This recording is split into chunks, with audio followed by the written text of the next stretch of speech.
2 മക്കബായർ അധ്യായം 10. കർത്താവിനാൽ നയിക്കപ്പെട്ട് മക്കബേയുസും അനുയായികളും നഗരവും ദേവാലയവും വീണ്ടെടുത്തു. വിദേശീയർ പൊതുസ്ഥലത്ത് സ്ഥാപിച്ചിരുന്ന ബലിപീഠങ്ങളും കാവുകളും നശിപ്പിച്ചു. ദേവാലയം ശുദ്ധീകരിച്ചതിനു ശേഷം അവർ ബലിയർപ്പണത്തിന് മറ്റൊരു പീഠം നിർമ്മിച്ചു. കല്ലുകൾ ഉരച്ച് തീ കത്തിച്ച് ബലിയർപ്പിക്കുകയും കുന്തുരുക്കം പുകയ്ക്കുകയും വിളക്ക് കൊളുത്തുകയും ചെയ്ത് തിരുസാന്നിധ്യാപ്പം പ്രതിഷ്ഠിച്ചു. 2 വർഷം കഴിഞ്ഞിരുന്നു അവിടെ ബലിയർപ്പിച്ചിട്ട്. അവർ സാഷ്ടാംഗം വീണ് ഇത്തരം ദുരിതങ്ങൾ മേലിൽ തങ്ങൾക്ക് വരുത്തരുതേ എന്നും എപ്പോഴെങ്കിലും പാപം ചെയ്താൽ ക്ഷമാപൂർവം ശിക്ഷണം നൽകി രക്ഷിക്കണമേ എന്നും തങ്ങളെ ദൈവദൂഷകരും കിരാതരുമായ ജനതകൾക്ക് ഏൽപ്പിച്ചു കൊടുക്കരുതേ എന്നും കർത്താവിനോട് പ്രാർത്ഥിച്ചു. വിദേശീയർ ദേവാലയം അശുദ്ധമാക്കിയ അതേ ദിവസം, അതായത് കിസ്ലേവ് മാസം 25-ാം ദിവസം ദേവാലയ ശുദ്ധീകരണം നടന്നു. അവർ അത് കൂടാര തിരുനാളിൻ്റെ മാതൃകയിൽ ആനന്ദത്തോടും ആർഭാടത്തോടും കൂടെ 8 ദിവസം ആചരിച്ചു. കൂടാര തിരുനാളുകളിൽ ചെയ്തിരുന്നതുപോലെ തങ്ങൾ മലകളിലും ഗുഹകളിലും വന്യമൃഗങ്ങളെപ്പോലെ അലഞ്ഞു തിരിഞ്ഞത് അധികനാൾ മുൻപല്ലെന്ന് അവർ അനുസ്മരിച്ചു.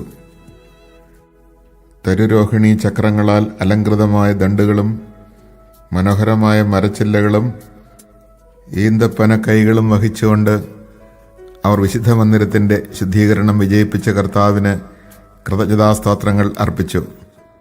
പിന്നീട് ആണ്ടുതോറും യഹൂദജനം മുഴുവൻ ആ ദിനങ്ങൾ ആചരിക്കണമെന്ന് അവർ ജനഹിതമനുസരിച്ച് പൊതുനിയമമുണ്ടാക്കി.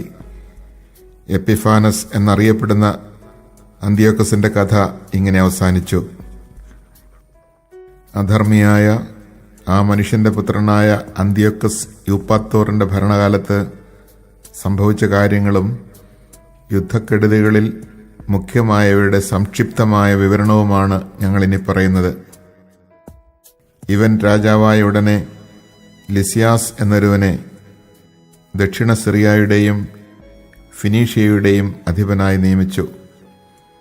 മക്രോൺ എന്ന് വിളിക്കപ്പെടുന്ന ടോളമി യഹൂദർക്ക് അനുഭവിക്കേണ്ടി വന്ന യാതനകളോർത്ത് അവരോട് നീതി പ്രവർത്തിക്കുന്നതിൽ മുൻപനായി അവരുമായി സമാധാനപരമായ ബന്ധങ്ങൾ സ്ഥാപിക്കാൻ ഉദ്യമിച്ചു.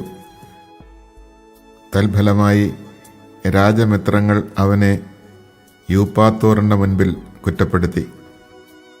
ഫിലോമത്തോർ ഏൽപ്പിച്ചിരുന്ന സൈപ്രസ് വിട്ട് അന്ത്യോക്കസ് എപ്പിഫാനോസിന്റെ പക്ഷം ചേർന്നതുകൊണ്ട് തന്നെ എല്ലാവരും രാജ്യദ്രോഹി എന്ന് വിളിക്കുന്നത് അവൻ കേട്ടു.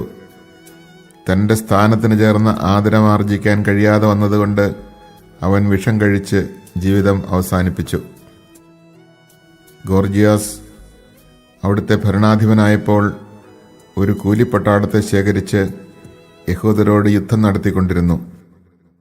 പ്രധാനമായ കോട്ടകൾ കൈയടക്കിയ ഇതുമേയരും യഹൂദരെ അലട്ടി. അവർ ജെറൂസലമിൽ നിന്ന് ബഹിഷ്കൃതരാകുന്നവരെ സ്വാഗതം ചെയ്യുകയും യുദ്ധം തുടരാൻ ശ്രമിക്കുകയും ചെയ്തു. മക്കബേയുസും അനുചരന്മാരും പരസ്യ പ്രാർത്ഥന നടത്തി തങ്ങളോടൊപ്പം യുദ്ധം ചെയ്യണമെന്ന് ദൈവത്തോട് യാചിച്ചുകൊണ്ട് ഇതുമേയരുടെ കോട്ടകളിലേക്ക് പാഞ്ഞു ചെന്നു. ശക്തിയോടെ ആക്രമിച്ച് ആ സ്ഥലങ്ങൾ കൈവശപ്പെടുത്തുകയും കോട്ടകളിൽ നിന്ന് പോരാടിയവരെ തുരത്തുകയും നേരിട്ടെതിർത്തവരെ വധിക്കുകയും ചെയ്തു. 20,000-ൽ കുറയാത്ത പടയാളികൾ കൊല്ലപ്പെട്ടു. ഉപരോധം ചെറുക്കാൻ സജ്ജമാക്കിയിരുന്ന 2 ബലിഷ്ഠ ഗോപുരങ്ങളിലായി 9,000-ൽ പരം ആളുകൾ അഭയം പ്രാപിച്ചു. മക്കബേയൂസ് അവരെ ആക്രമിക്കുന്നതിന് മതിയായ ഒരു സേനയോടുകൂടെ ശമയോനെയും ജോസഫിനെയും ഒപ്പം സക്കേവൂസിനെയും അവൻ്റെ ആളുകളെയും അവിടെ നിർത്തി. തൻ്റെ സാന്നിധ്യം അത്യന്താപേക്ഷിതമായ സ്ഥലങ്ങളിലേക്ക് അവൻ പുറപ്പെട്ടു. എന്നാൽ ശമയോനോടുകൂടെ ഉണ്ടായിരുന്ന പണക്കൊതിയന്മാരായ ആളുകൾക്ക് ഗോപുരങ്ങളിലുണ്ടായിരുന്ന ചിലർ കൈക്കൂലി കൊടുക്കുകയും 70,000 ദ്രാഗ്മ കൈപ്പറ്റി അവരിൽ ചിലർ രക്ഷപ്പെടുന്നതിന് അവർ അനുവദിക്കുകയും ചെയ്തു. ഈ വാർത്ത മക്കബെയൂസിൻ്റെ അടുത്തെത്തി. അവൻ ജനനേതാക്കളെ വിളിച്ചുകൂട്ടി, ആ ദുരാഗ്രഹികൾ തങ്ങളുടെ സഹോദരന്മാരെ വിറ്റു എന്നും അവർക്കെതിരെ ശത്രുക്കളെ സ്വതന്ത്രരാക്കി വിട്ടു എന്നും കുറ്റപ്പെടുത്തി. അനന്തരം അവൻ ആ ദ്രോഹികളെ വധിക്കുകയും വേഗം ഇരുഗോപുരങ്ങളും പിടിച്ചടക്കുകയും ചെയ്തു. താൻ ഏറ്റെടുത്ത യുദ്ധങ്ങളിലെല്ലാം വിജയം വരിച്ച മക്കബെയൂസ് ഇരുഗോപുരങ്ങളിലുമായി 20,000-ൽ പരം ആളുകളെ വധിച്ചു. യഹൂദർ മുൻപ് തോൽപ്പിച്ചോടിച്ച തിമോത്തയോസ് വലിയൊരു കൂലിപ്പടയെയും ഏഷ്യയിൽ നിന്ന് വലിയൊരു കുതിരപ്പടയെയും ശേഖരിച്ചു യൂദയ പിടിച്ചെടുക്കാൻ വേണ്ടി പട നീക്കി. അപ്പോൾ മക്കബെയൂസും അനുയായികളും ശിരസിൽ പൂഴി വിതറി അരയിൽ ചാക്ക് ചുറ്റി ദൈവത്തോട് യാചിച്ചു. ബലിപീഠത്തിന് മുൻപിലുള്ള സോപാനത്തിൽ സാഷ്ടാംഗം വീണ് നിയമങ്ങളിൽ പറഞ്ഞിരിക്കുന്നത് പോലെ തങ്ങളോട് ദയ കാണിക്കണമെന്നും തങ്ങളുടെ ശത്രുക്കൾക്ക് ശത്രുവും എതിരാളികൾക്ക് എതിരാളിയുമായിരിക്കണമെന്നും അവർ അവിടുത്തോട് പ്രാർത്ഥിച്ചു. അനന്തരം എഴുന്നേറ്റ് ആയുധങ്ങൾ ധരിച്ച് നഗരത്തിൽ നിന്ന് കുറെ ദൂരം മുൻപോട്ട് നീങ്ങി. ശത്രുസങ്കേതം സമീപിച്ചപ്പോൾ നിന്നു. പ്രഭാതമായതോടെ ഇരു സൈന്യങ്ങളും ഏറ്റുമുട്ടി. തങ്ങളുടെ വിജയത്തിൻ്റെ ഉറപ്പ് തങ്ങളുടെ പരാക്രമം മാത്രമല്ല, കർത്താവരുടെ ആശ്രയവുമാണെന്ന് വിചാരിക്കുന്ന ഒരു കൂട്ടർ, തങ്ങളുടെ ക്രോധാവേശത്തെ പടനായകനാക്കിയ മറ്റൊരു കൂട്ടർ. യുദ്ധം മുറുകിയപ്പോൾ സ്വർണ്ണക്കടിഞ്ഞാണിട്ട് കുതിരകളുടെ പുറത്ത് തേജസ്വികളായ 5 പേർ ആകാശത്തു നിന്ന് വരുന്നത് ശത്രുക്കൾ കണ്ടു. അവരാണ് യഹൂദരെ നയിച്ചത്.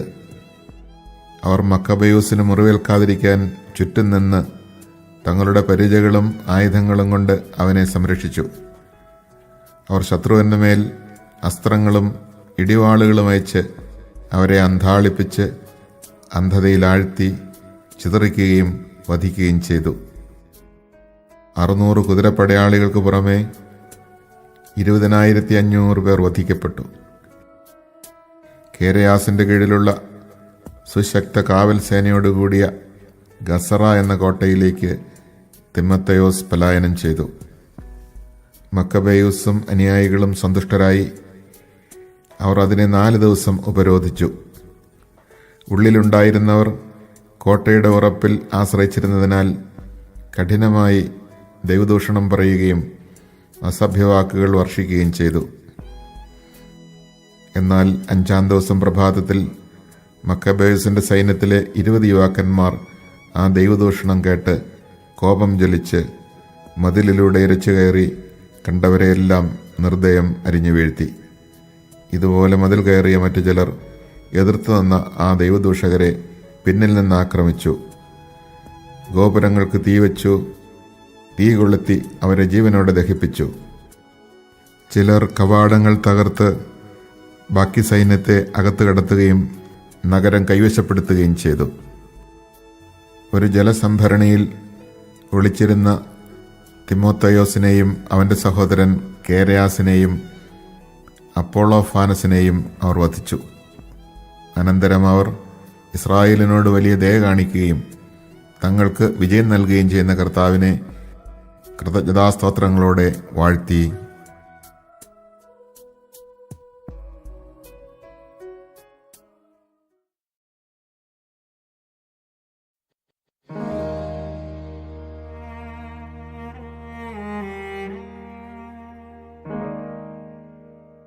രണ്ട് മക്കബായർ അധ്യായം 11. ഈ സംഭവങ്ങൾ രാജാവിൻ്റെ രക്ഷാകർത്താവും ചാർച്ചക്കാരനും ഭരണ ചുമതല വഹിച്ചിരുന്നവനുമായ ലിസിയാസിനെ അമർഷം കൊള്ളിച്ചു. അവൻ ഉടനെ 80,000 പടയാളികളെയും കുതിരപ്പട മുഴുവനെയും ശേഖരിച്ച് യഹൂദർക്കെതിരെ നീങ്ങി. നഗരത്തെ ഗ്രീക്ക് അധിനിവേശ സ്ഥലമാക്കുകയായിരുന്നു അവൻ്റെ ലക്ഷ്യം. മറ്റ് ജനതകളുടെ ക്ഷേത്രങ്ങൾക്കെന്ന പോലെ അവരുടെ ദേവാലയത്തിനും നികുതി ചുമത്താനും പ്രധാന പുരോഹിത സ്ഥാനം ആണ്ടുതോറും വിൽപ്പനയ്ക്ക് വയ്ക്കാനും അവൻ ഉദ്ദേശിച്ചു. ലിസിയാസ് ദൈവശക്തിയെ തൃണവൽഗണിച്ചെന്ന് മാത്രമല്ല, 10,000-കണക്കിനുള്ള കാലാൾപ്പടയാളികളുടെയും 1,000-കണക്കിനുള്ള കുതിരപ്പടയാളികളുടെയും 80 ആനകളുടെയും ബലത്തിൽ പൂർണ്ണമായി വിശ്വസിച്ച് അഹങ്കരിക്കുകയും ചെയ്തു. അവൻ യൂദയായിൽ കടന്ന് ജെറൂസലമിൽ നിന്ന് ഏകദേശം 20 മൈൽ അകലെ സ്ഥിതി ചെയ്യുന്നതും കോട്ടയാൽ ബലിഷ്ഠവുമായ ബേത്സൂറിലെത്തി അതിനെ ശക്തമായി ആക്രമിച്ചു. ലിസിയാസ് കോട്ടകൾ ആക്രമിക്കുന്നതായി മക്കബേയൂസിനും അനുയായികൾക്കും അറിവ് കിട്ടി. ഉടനെ അവരും ജനവും ഒരുമിച്ച് ഇസ്രായേലിനെ രക്ഷിക്കാൻ ഒരു ഉത്തമ ദൂതനെ അയച്ചു തരണമേ എന്ന് കണ്ണീരോടും വിലാപത്തോടും കൂടെ കർത്താവിനോട് അപേക്ഷിച്ചു. ആദ്യം ആയുധമെടുത്തത് മക്കബേയൂസാണ്. സഹോദരന്മാരെ സഹായിക്കാൻ വേണ്ടി തന്നോടൊത്ത് ജീവൻ പണയം വെച്ച് പോരാടാൻ അവൻ മറ്റുള്ളവരെ പ്രോത്സാഹിപ്പിച്ചു. പിന്നെ അവർ ഒറ്റക്കെട്ടായി കുതിച്ചു പാഞ്ഞു. ജെറൂസലമിൽ നിന്ന് അകലുന്നതിന് മുൻപ് ധവളവസ്ത്രധാരിയായ ഒരു അശ്വാരൂഢൻ സ്വർണ്ണായുധങ്ങൾ ചുഴറ്റിക്കൊണ്ട് തങ്ങളുടെ മുൻപേ നീങ്ങുന്നത് അവർ കണ്ടു. അവർ കൃപാലുവായ ദൈവത്തെ ഏകസ്വരത്തിൽ സ്തുതിച്ചു. മനുഷ്യരെ മാത്രമല്ല, ഘോരമൃഗങ്ങളെയും ഉരുക്കുകോട്ടകളെയും ആക്രമിക്കാൻ തക്ക മനോധൈര്യം അവർക്ക് ലഭിച്ചു. കർത്താവിൻ്റെ കൃപാകടാക്ഷമുണ്ടായിരുന്നതിനാൽ സ്വർഗീയ സഹായകനോടൊപ്പം യുദ്ധസജ്ജരായി അവർ മുന്നേറി. ശത്രുക്കളുടെ മേൽ സിംഹങ്ങളെപ്പോലെ ചാടി വീണ് 11,000 കാലാൾപ്പടയാളികളെയും 1,600 കുതിരപ്പടയാളികളെയും അവർ വധിച്ചു. അവശേഷിച്ചവരെ പലായനം ചെയ്യിച്ചു. അധികം പേരും നിരായുധരും മുറിവേറ്റവരുമായിട്ടാണ് ഓടിപ്പോയത്. ലിസിയാസ് തന്നെയും അപഹാസ്യമായി പലായനം ചെയ്താണ് രക്ഷപ്പെട്ടത്. എന്നാൽ ലിസിയാസ് ബുദ്ധിഹീനനല്ലായിരുന്നു. തനിക്ക് നേരിട്ട പരാജയത്തെക്കുറിച്ച് അവൻ ആലോചിച്ചു. സർവശക്തനായ ദൈവം ഹെബ്രായ പക്ഷത്ത് പോരാടിയതിനാലാണ് തനിക്ക് അവരെ തോൽപ്പിക്കാൻ കഴിയാഞ്ഞതെന്ന് അവൻ മനസ്സിലാക്കി. തുടർന്ന് അവൻ ഹെബ്രായർക്ക് രാജാവിൻ്റെ മൈത്രി നേടിക്കൊടുക്കാമെന്ന് ഉറപ്പുകൊടുത്തുകൊണ്ട് നീതിപൂർവകമായ വ്യവസ്ഥകളിൽ ഒത്തുതീർപ്പിന് തയ്യാറാകാൻ ഒരു സന്ദേശമയച്ച് അവരെ പ്രേരിപ്പിച്ചു. മക്കബേയൂസ് യഹൂദർക്ക് വേണ്ടി ലിസിയാസിന് രേഖാമൂലം സമർപ്പിച്ച അഭ്യർത്ഥനകൾ ഓരോന്നും രാജാവ് അനുവദിച്ചു. ലിസിയാസ് ആവശ്യപ്പെട്ട കാര്യങ്ങൾ മക്കബേയൂസ് പൊതു നന്മയിലുള്ള താൽപര്യനിമിത്തം സമ്മതിച്ചു. ലിസിയാസ് യഹൂദർക്ക് ഇപ്രകാരം ഒരു കത്തെഴുതി: യഹൂദ ജനതയ്ക്ക് ലിസിയാസിന്റെ അഭിവാദനങ്ങൾ. നിങ്ങൾ അയച്ച യോഹന്നാനും അബ്സലോമും നിങ്ങൾ ഒപ്പിട്ട കത്ത് ഞങ്ങളെ ഏൽപ്പിക്കുകയും അതിൽ പറഞ്ഞിരിക്കുന്ന കാര്യങ്ങളെപ്പറ്റി ചോദിക്കുകയും ചെയ്തു. രാജാവിനെ അറിയിക്കേണ്ട കാര്യങ്ങളെല്ലാം ഞാൻ അറിയിച്ചു. സാധ്യമായതെല്ലാം രാജാവ് അനുവദിക്കുകയും ചെയ്തിരിക്കുന്നു. നിങ്ങൾ ഭരണകൂടത്തോട് കൂറു പുലർത്തിയാൽ ഭാവിയിൽ നിങ്ങളുടെ ക്ഷേമത്തിന് വേണ്ടി ഞാൻ പരിശ്രമിക്കാം.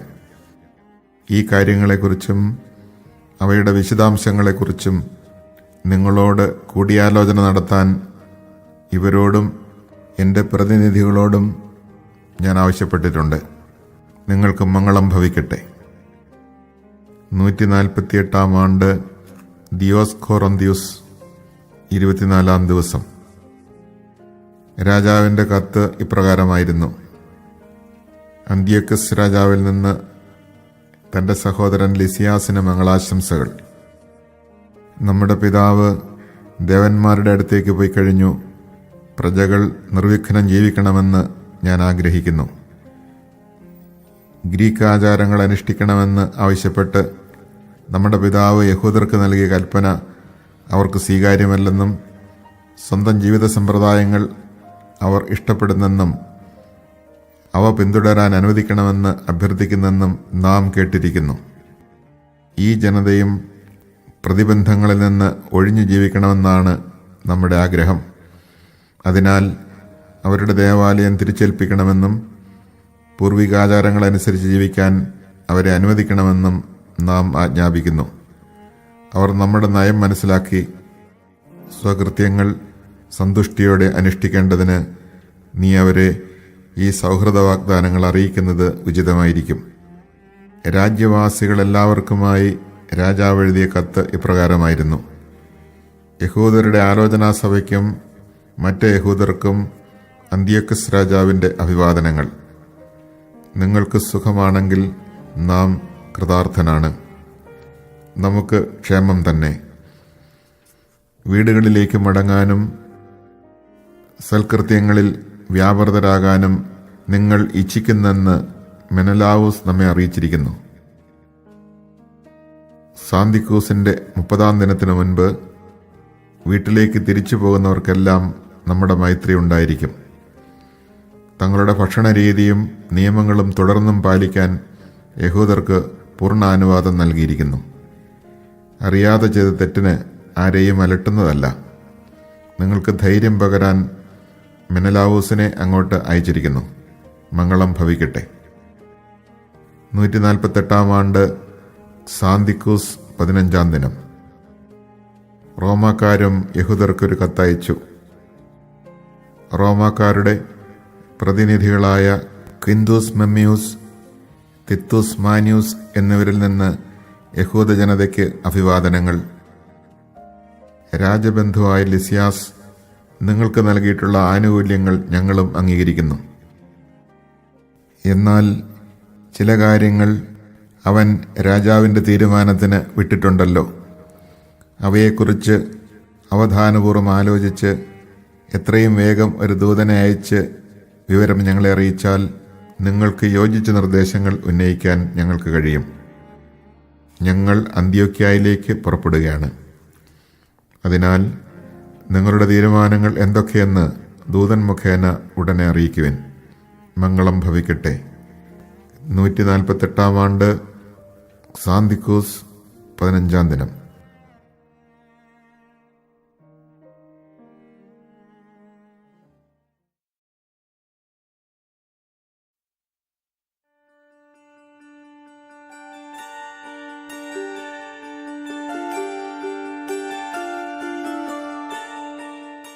രണ്ട് മക്കബായർ അധ്യായം 12.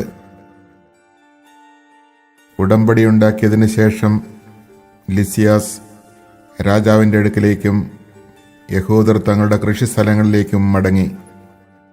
എന്നാൽ സൈപ്രസ് ദേശാധിപതിയായ നിക്കാനോറും മറ്റ് ദേശാധിപതികളായ തിമോത്തയോസ്, ഗിന്നയോസിൻ്റെ പുത്രൻ അപ്പൊളോണിയൂസ്, ഹീറോണിമൂസ്, ദമോഫോൺ എന്നിവരും യഹൂദരെ ശാന്തിയിലും സമാധാനത്തിലും ജീവിക്കാൻ അനുവദിച്ചില്ല. ജോപ്പായിൽ നിന്നുള്ള ചിലർ ഇങ്ങനൊരു നീചകൃത്യം ചെയ്തു. തങ്ങൾ ഒരുക്കി നിർത്തിയിരുന്ന വഞ്ചിയിൽ ഭാര്യമാരോടും കുട്ടികളോടുമൊപ്പം കയറാൻ തങ്ങളുടെ ഇടയിൽ പാർത്തിരുന്ന യഹൂദരെ അവർ ക്ഷണിച്ചു.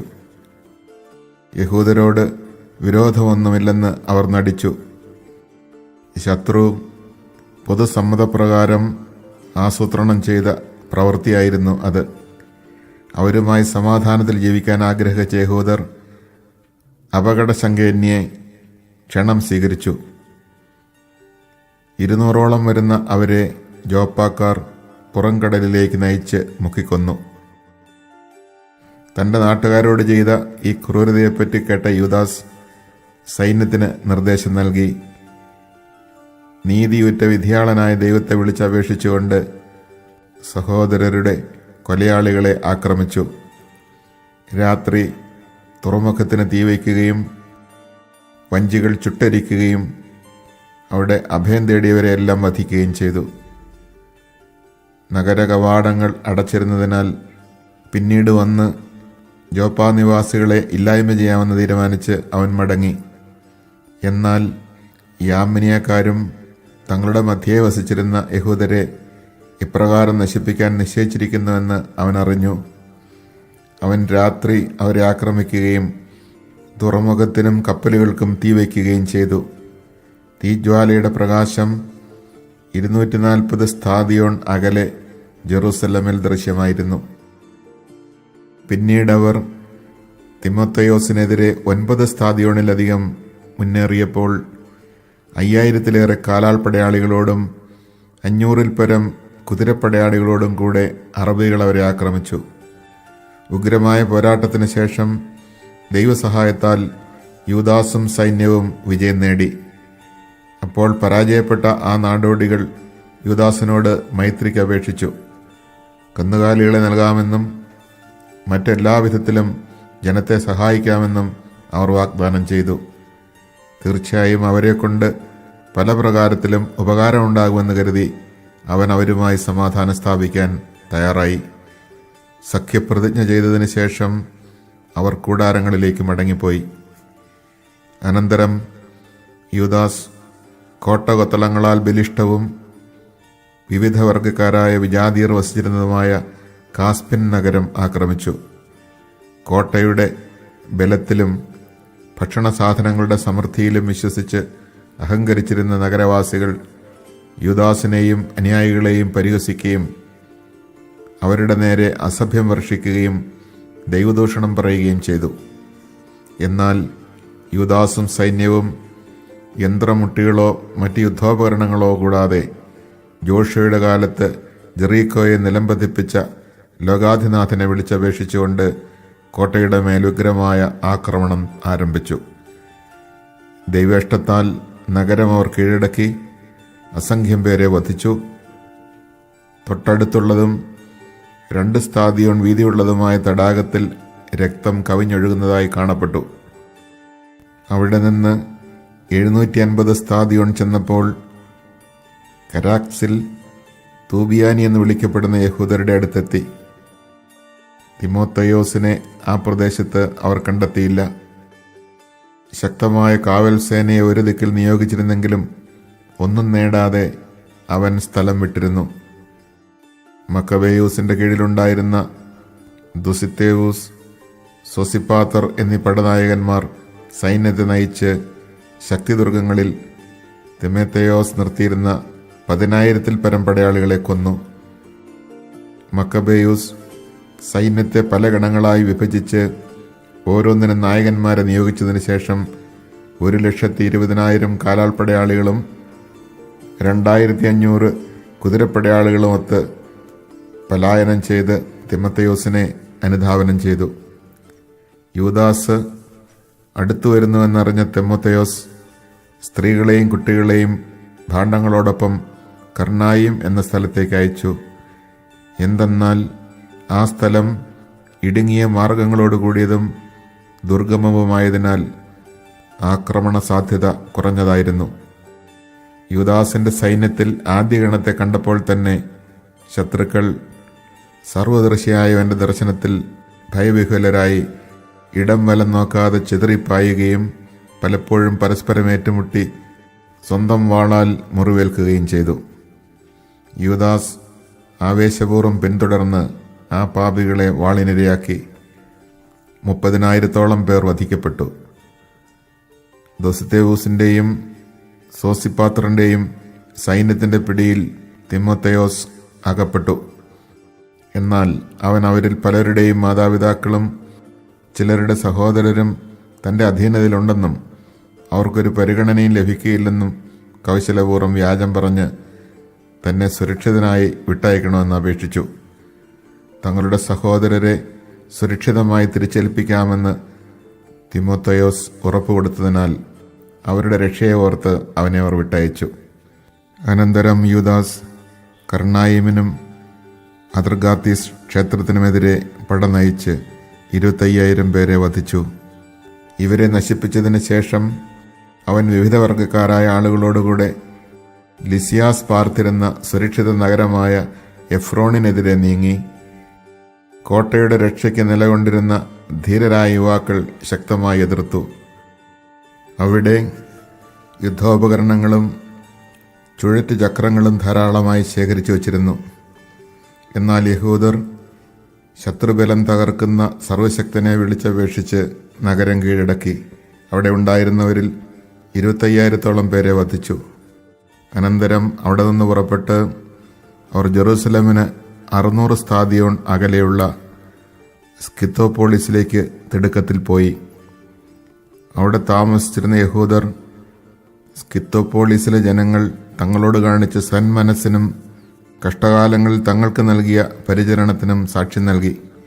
അതിനാൽ അവർക്ക് നന്ദി പ്രകാശിപ്പിക്കുകയും ഭാവിയിലും തങ്ങളുടെ വംശത്തോട് സന്മനസ് കാണിക്കണമെന്ന് അഭ്യർത്ഥിക്കുകയും ചെയ്തതിനു ശേഷം ആഴ്ചകളുടെ തിരുനാൾ ആസന്നമായിരുന്നതിനാൽ ജെറുസലമിലേക്ക് അവർ മടങ്ങി. പന്തക്കുസ്ത തിരുനാൾ കഴിഞ്ഞ് അതിവേഗം അവർ ഇദുമിയായുടെ അധിപതിയായ ഗോർജിയാസിനെതിരെ നീങ്ങി. അവൻ 3000 കാലാൾപ്പടയാളികളോടും 400 കുതിരപ്പടയാളികളോടുമൊത്ത് അവർക്കെതിരെ വന്നു. ആ ഏറ്റുമുട്ടലിൽ ഏതാനും യഹൂദർ നിലംപതിച്ചു. അപ്പോൾ ബക്കനോറിന്റെ അനുയായിയും ബലിഷ്ഠനുമായ ദോസിത്തേവൂസ് അശ്വാരൂഢനായി വന്ന് ഗോർജിയാസിനെ കടന്നുപിടിച്ചു. ആ ശപിക്കപ്പെട്ടവനെ ജീവനോടെ സൂക്ഷിക്കണമെന്ന് ആഗ്രഹിച്ച് അവൻ്റെ മേലങ്കിയിൽ പിടിച്ചു വലിച്ചിഴച്ചു. അപ്പോൾ ത്രാസിയക്കാരനായ ഒരു കുതിരപ്പടയാളി ചാടി വീണ് ദോസിത്തേവൂസിന്റെ കരം ഛേദിച്ചു കളഞ്ഞു. ഗോർജിയാസ് രക്ഷപ്പെട്ട് മരീസായിലെത്തി. എസ്ദ്രീസും കൂട്ടരും വളരെ നേരം പോരാടി. ക്ഷീണിച്ചപ്പോൾ കർത്താവാണ് തങ്ങളുടെ സഹായകനും യുദ്ധനായകനും എന്ന് തെളിയിക്കാൻ യൂദാസ് അവിടുത്തെ വിളിച്ചപേക്ഷിച്ചു. അനന്തരം അവൻ പിതാക്കന്മാരുടെ ഭാഷയിൽ കീർത്തനങ്ങൾ ആലപിച്ച് പോർവിളി നടത്തിക്കൊണ്ട് അപ്രതീക്ഷിതമായ സമയത്ത് ഗോർജിയാസിന്റെ സേനയെ ആക്രമിച്ച് അവരെ തുരത്തി. യൂദാസ് തന്റെ സൈന്യത്തെ വിളിച്ചുകൂട്ടി അതുല്ലാം നഗരത്തിലേക്ക് പോയി. 7-ാം ദിവസം സമീപിച്ചിരുന്നതിനാൽ അവർ മുറപ്രകാരം തങ്ങളെ തന്നെ ശുദ്ധീകരിച്ച് സാബത്ത് ആചരിച്ചു. യുദ്ധത്തിൽ മൃതിയടഞ്ഞവരെ പിതൃകുടീരങ്ങളിൽ അടക്കം ചെയ്യുക ആവശ്യമായിരുന്നതിനാൽ യൂദാസും അനുയായികളും പിറ്റേന്ന് തന്നെ ജഡങ്ങൾ എടുത്തുകൊണ്ടുവരാൻ പുറപ്പെട്ടു. അവർ മൃതദേഹങ്ങളുടെ കുപ്പായങ്ങൾക്കിടയിൽ യാമിനിയായിലെ വിഗ്രഹങ്ങളുടെ ചിഹ്നമാലേഖനം ചെയ്ത തകിടുകൾ കണ്ടു. യഹൂദർക്ക് ഇത് ധരിക്കുക നിഷിദ്ധമായിരുന്നു. ഇവർ മരിക്കാൻ കാരണം അതാണെന്ന് ഏവർക്കും വ്യക്തമായി. നീതിമാനായ വിധിയാളനും നിഗൂഢമായവയെ വെളിപ്പെടുത്തുന്നവനുമായ കർത്താവിൻ്റെ മാർഗങ്ങളെ അവർ വാഴ്ത്തി. ഇവരുടെ ഈ പാപം തുടച്ചു മാറ്റണമെന്ന് യാചിച്ച് അവർ പ്രാർത്ഥനയിൽ മുഴുകി. പാപം നിമിത്തം മരണത്തിന് ഇരയായവർക്ക് സംഭവിച്ചതെന്തെന്ന് ഒരിക്കൽ കണ്ട ജനത്തോട് പാപത്തിൽ നിന്നൊഴിഞ്ഞു നിൽക്കാൻ വീരപുരുഷനായ യൂദാസ് ഉപദേശിച്ചു. അനന്തരം അവൻ അവരിൽ നിന്ന് 2000 ദ്രാഗ്മ വെള്ളി പിരിച്ചെടുത്ത് പാപപരിഹാര ബലിക്കായി ജെറുസലമിലേക്ക് അയച്ചുകൊടുത്തു. പുനരുത്ഥാനം ഉണ്ടാകുമെന്ന് ഉറച്ച് യൂദാസ് ചെയ്ത ഈ പ്രവൃത്തി ശ്രേഷ്ഠവും ഉചിതവും തന്നെ. മരിച്ചവർ ഉയർക്കുമെന്ന് പ്രതീക്ഷയില്ലായിരുന്നെങ്കിൽ അവർക്ക് വേണ്ടി പ്രാർത്ഥിക്കുന്നത് നിഷ്പ്രയോജനവും ഭോഷത്വവുമാകുമായിരുന്നു. എന്നാൽ ദൈവഭക്തിയോടെ മരിക്കുന്നവർക്കായി ഒരുക്കിയിരിക്കുന്ന അമൂല്യ സമ്മാനത്തെക്കുറിച്ച് അവൻ പ്രത്യാശ പുലർത്തിയെങ്കിൽ അത് പാവനവും ഭക്തിപൂർണവുമായ ഒരു ചിന്തയാണ്. അതിനാൽ മരിച്ചവർക്ക് പാപമോചനം ലഭിക്കുന്നതിന് അവൻ അവർക്ക് വേണ്ടി പാപപരിഹാര കർമ്മം അനുഷ്ഠിച്ചു.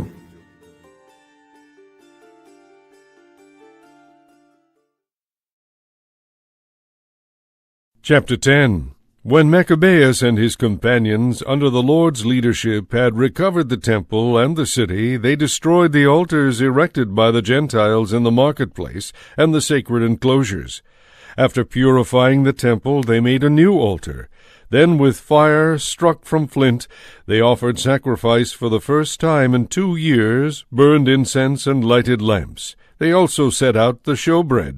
When they had done this, they prostrated themselves and begged the Lord that they might never again fall into such misfortunes, and that if they should sin at any time, he might chastise them with moderation, and not hand them over to blasphemous and barbarous Gentiles.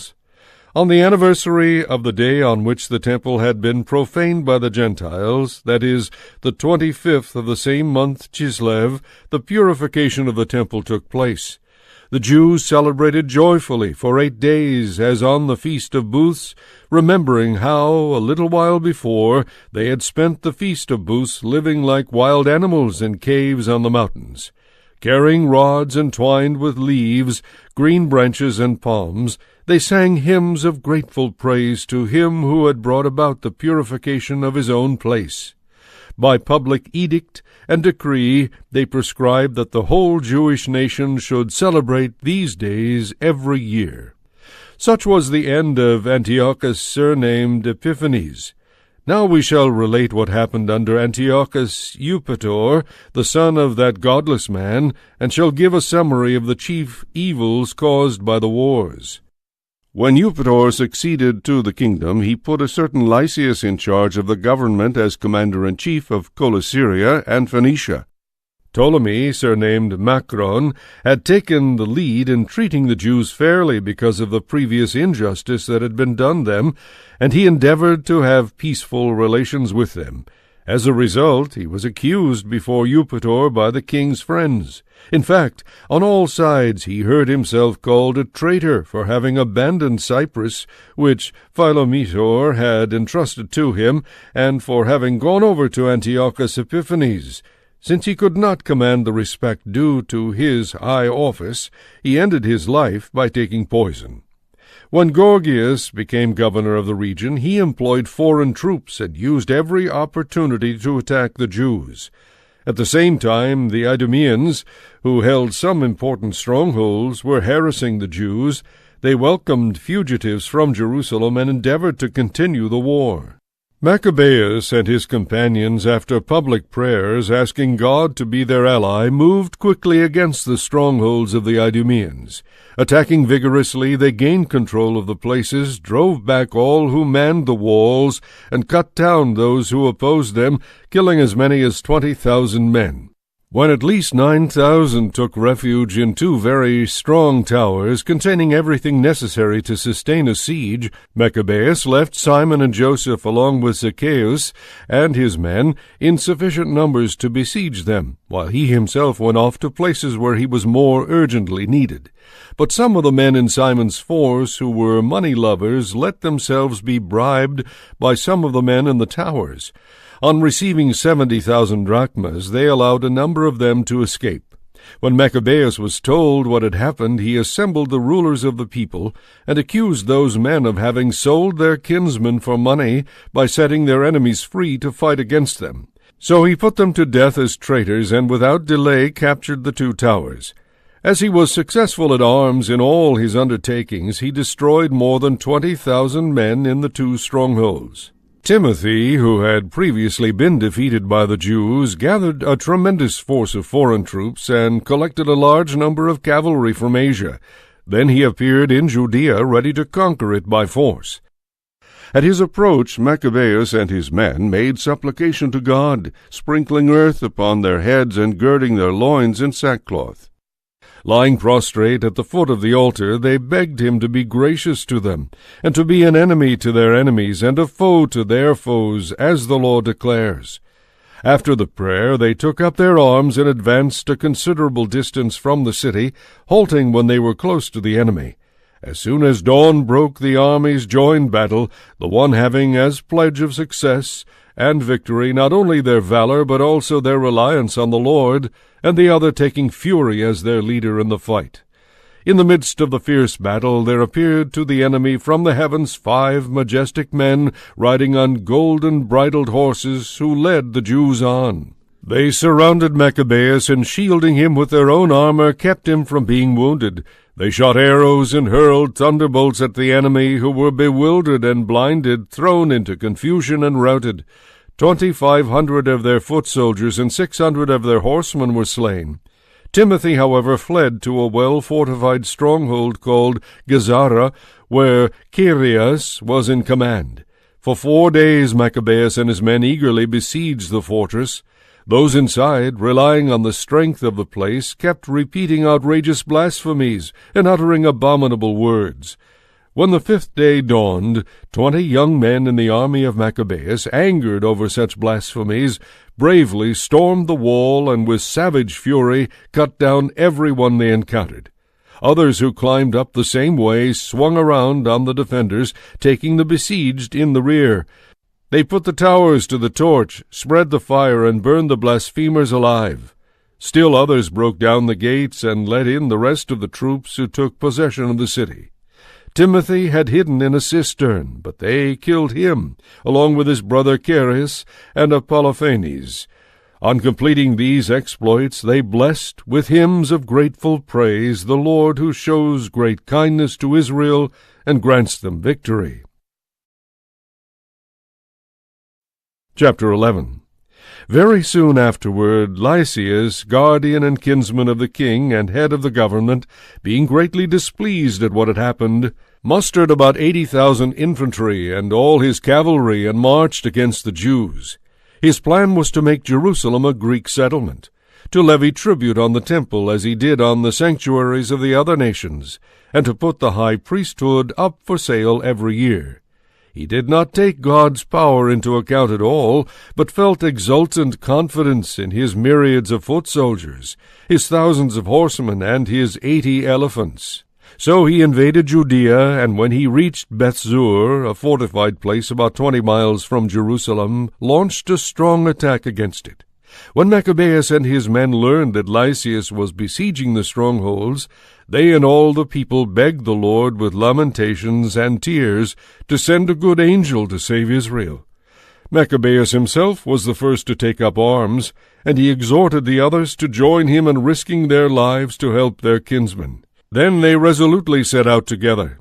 Suddenly, while they were still near Jerusalem, a horseman appeared at their head, clothed in white garments and brandishing gold weapons. Then all of them together thanked God for his mercy, and their hearts were filled with such courage that they were ready to assault not only men but the most savage beasts, yes, even walls of iron. Now that the Lord had shown his mercy toward them, they advanced in battle order with the aid of their heavenly ally. Hurling themselves upon the enemy like lions, they laid low 11,000 foot soldiers and 1,600 horsemen, and put all the rest to flight. Most of those who got away were wounded and stripped of their arms, while Lysias himself escaped only by shameful flight. But Lysias was not a stupid man. He reflected on the defeat he had suffered, and came to realize that the Hebrews were invincible because the mighty God was their ally. He therefore sent a message persuading them to settle everything on just terms, and promising to persuade the king also, and to induce him to become their friend. Maccabees, solicitous for the common good, agreed to all that Lysias proposed, and the king on his part granted in behalf of the Jews all the written requests of Maccabees to Lysias. These are the terms of the letter which Lysias wrote to the Jews. Lysias sends greetings to the Jewish people. John and Absalom, your envoys, have presented your signed communication and asked about the matters contained in it. Whatever had to be referred to the king I called to his attention, and the things that were acceptable he has granted. If you maintain your loyalty to the government, I will endeavor to further your interests in the future. On the details of these matters I have authorized my representatives, as well as your envoys, to confer with you. Farewell. The year 148, the 24th of Dioscorinthius. The king's letter read thus. King Antiochus sends greetings to his brother Lysias. Now that our father has taken his place among the gods, we wish the subjects of our kingdom to be undisturbed in conducting their own affairs. We understand that the Jews do not agree with our father's policy concerning Greek customs, but prefer their own way of life. They are petitioning us to let them retain their own customs. Since we desire that this people too should be undisturbed, our decision is that their temple be restored to them, and that they live in keeping with the customs of their ancestors. Accordingly, please send them messengers to give them our assurances of friendship, so that, when they learn of our decision, they may have nothing to worry about, but may contentedly go about their own business.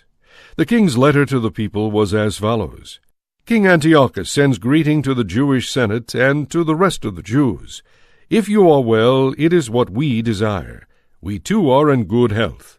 Menelaus has told us of your wish to return home and attend to your own affairs. Therefore, those who return by the 30th of Xanthicus will have our assurance of full permission to observe their dietary laws and other laws, just as before, and none of the Jews shall be molested in any way for faults committed through ignorance. I have also sent Menelaus to reassure you. Farewell. In the year 148, the 15th of Xanthicus. The Romans also sent them a letter as follows: Quintus Memmius and Titus Manius, legates of the Romans, send greetings to the Jewish people. Whatever Lysias, kinsman of the king, has granted you, we also approve. But the matters on which he passed judgment should be submitted to the king. As soon as you have considered them, send someone to us with your decisions, so that we may present them to your advantage, for we are on our way to Antioch. Make haste, then, to send us those who can inform us of your intentions. Farewell. In the year 148, the 15th of Xanthicus. Chapter 12. After these agreements were made, Lysias returned to the king, and the Jews went about their farming. But some of the local governors, Timothy and Apollonius, son of Genius, as also Hieronymus and Demophon, to say nothing of Nicanor, the commander of the Cyprians, would not allow them to live in peace. Some people of Joppa also committed this outrage. They invited the Jews who lived among them, together with their wives and children, to embark on boats which they had provided. There was no hint of enmity toward them. This was done by public vote of the city. When the Jews, not suspecting treachery and wishing to live on friendly terms, accepted the invitation, the people of Joppa took them out to sea and drowned at least 200 of them. As soon as Judas heard of the barbarous deed perpetrated against his countrymen, he summoned his men, and after calling upon God, the just judge, he marched against the murderers of his kinsmen. In a night attack he set the harbor on fire, burnt the boats, and put to the sword those who had taken refuge there. When the gates of the town were shut, he withdrew, intending to come back later and wipe out the entire population of Joppa. On hearing that the men of Jamnia planned to give like treatment to the Jews who lived among them, he attacked the Jamnian populace by night, setting fire to the harbor and the fleet, so that the glow of the flames was visible as far as Jerusalem, 30 miles away. When the Jews had gone about a mile from there, in the campaign against Timothy, they were attacked by Arabs, numbering at least 5,000 foot soldiers and 500 horsemen. When Eupator succeeded to the kingdom, Judas and his companions Lysias in charge of the government as commander-in-chief of defeated nomads begged Judas to make friends with them and promised to supply the Jews with cattle and to help them in every other way. Realizing that they could indeed be useful in many respects, Judas agreed to make peace with them. After the pledge of friendship had been exchanged, the Arabs withdrew to their tents. He also attacked a certain city called Caspin, fortified with earthworks and ramparts and inhabited by a mixed population of Gentiles. Relying on the strength of their walls and their supply of provisions, the besieged treated Judas and his men with contempt, insulting them and even uttering blasphemies and profanity. But Judas and his men invoked the aid of the great sovereign of the world, who, in the day of Joshua, overthrew Jericho without battering ram or siege machine. Then they furiously stormed the ramparts. Capturing the city by the will of God, they inflicted such indescribable slaughter on it that the adjacent pool, which was about 1/4 mile wide, seemed to be filled with the blood that flowed into it. When they had gone on some 90 miles, they reached Charax, where there were certain Jews known as Tubiani. But they did not find Timothy in that region, for he had already departed from there, without having done anything except to leave behind in one place a very strong garrison. But Dositheus and Sosipater, 2 of Maccabees' captains, marched out and destroyed the force of more than 10,000 men that Timothy had left in the stronghold. Meanwhile, Maccabees divided his army into cohorts, with a commander over each cohort, and went in pursuit of Timothy, who had a force of 120,000 foot soldiers and 2,500 horsemen. When Timothy learned of the approach of Judas, he sent on ahead of him the women and children, as well as the baggage, to a place called Carnion, which was hard to besiege and even hard to reach because of the difficult terrain of that region. But when Judas's first cohort appeared, the enemy was overwhelmed with fear and terror at the manifestation of the all-seeing. Scattering in every direction, they rushed away in such headlong flight that in many cases they wounded one another, pierced by the swords of their own men. Judas pressed the pursuit vigorously, putting the sinners to the sword and destroying as many as 30,000 men. To God, Timothy himself fell into the hands of the men under Dositheus and Sosipater, but with great cunning he asked them to spare his life and let him go, because he had in his power the parents and relatives of many of them, and could make these suffer. When he had fully confirmed his solemn pledge to restore them unharmed, they let him go for the sake of saving their brethren. Judas then marched to Carnion and the shrine of Atargatis, where he killed 25,000 people. After the defeat and destruction of these, he moved his army to Ephron, a fortified city inhabited by people of many nationalities. Robust young men took up their posts in defense of the walls, from which they fought valiantly. Inside were large supplies of machines and missiles. But the Jews, invoking the sovereign who forcibly shatters the might of his enemies, got possession of the city and slaughtered 25,000 of the people in it. Then they set out from there and hastened on to Scythopolis, 75 miles from Jerusalem. But when the Jews who lived there testified to the good will shown by the Scythopolitans, and to their kind treatment even in times of adversity, Judas and his men thanked them and exhorted them to be well disposed to their race in the future also. Finally they arrived in Jerusalem shortly before the Feast of Weeks. After this feast called Pentecost, they lost no time in marching against Gorgias, governor of Idumea, who opposed them with 3,000 foot soldiers and 400 horsemen. In the ensuing battle a few of the Jews were slain. A man called Dositheus, a powerful horseman and one of Bacanor's men, caught hold of Gorgias, grasped his military cloak, and dragged him along by main strength, intending to capture the vile wretch alive, when a Thracian horseman attacked Dositheus and cut off his arm at the shoulder. Then Gorgias fled to Marissa. After Esdras and his men had been fighting for a long time and were weary, Judas called upon the Lord to show himself their ally and leader in the battle. Then, raising a battle cry in his ancestral language and with songs, he charged Gorgias's men when they were not expecting it and put them to flight. Judas rallied his army and went to the city of Adullam. As the week was ending, they purified themselves according to custom and kept the Sabbath there. On the following day, since the task had now become urgent, Judas and his men went to gather up the bodies of the slain and bury them with their kinsmen in their ancestral tombs. But under the tunic of each of the dead they found amulets sacred to the idols of Jamnia, which the law forbids the Jews to wear. So it was clear to all that this was why these men had been slain. They all therefore praised the ways of the Lord, the just judge, who brings to light the things that are hidden. Turning to supplication, they prayed that the sinful deed might be fully blotted out.